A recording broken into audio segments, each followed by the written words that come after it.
Hello, welcome back. Today I'm here to recommend a book. And it is a book which will make you think, what? Why is Patricia recommending this book? But I'm going to explain why. The Children's Book of Virtues. Why? Well, first of all, this book is so beautiful. That's not the reason why I'm recommending it. But this book is going to teach you amazing vocabulary. Some things you're not really going to use in your daily speaking, but you might hear and see when you're reading, so it's good to know.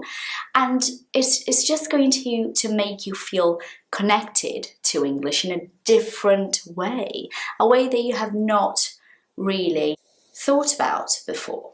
I'm going to show you something. For example, at the very beginning, so right at the beginning of the book, you have got this little poem.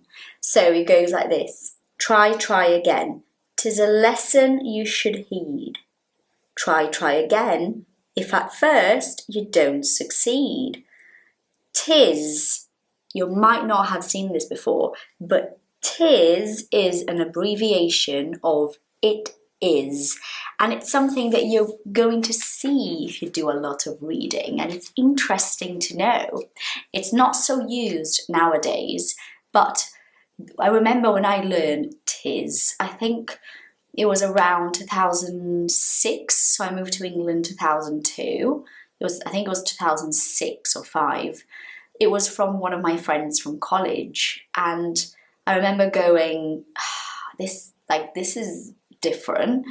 And when you start to notice and know about these things, you become more open to the language and to all of the possibilities within this environment of learning.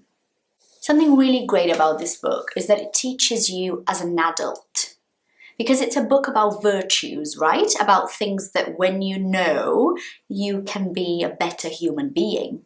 So although it is for children, it's like very advanced vocabulary. It's not kids' vocabulary at all. And there are lots of little poems and short stories in the book. And you never really get bored because you're reading different things all the time. And if you're ready to look at those stories and poems, really willing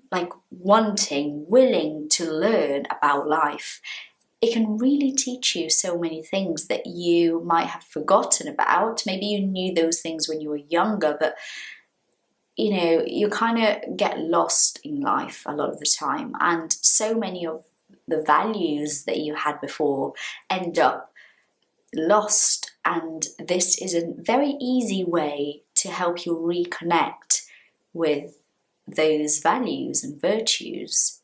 It's quite a big book.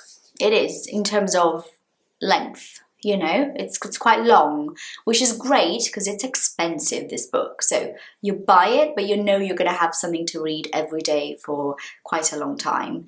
And you have got to go back when you finish because of how dense it is in terms of vocabulary for learners.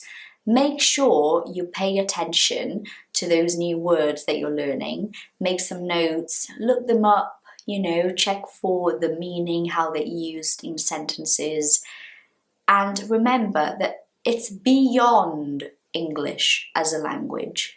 This is very much about life and very much about what you can do to reconnect with virtues that have been lost. My favourite so far, I'm still reading the book with Dominic, I've not finished, but my favourite story so far is, in case you get the book, you'll think about that, is the story about the little boy Peter from Holland, about perseverance, about responsibility, about doing the right thing.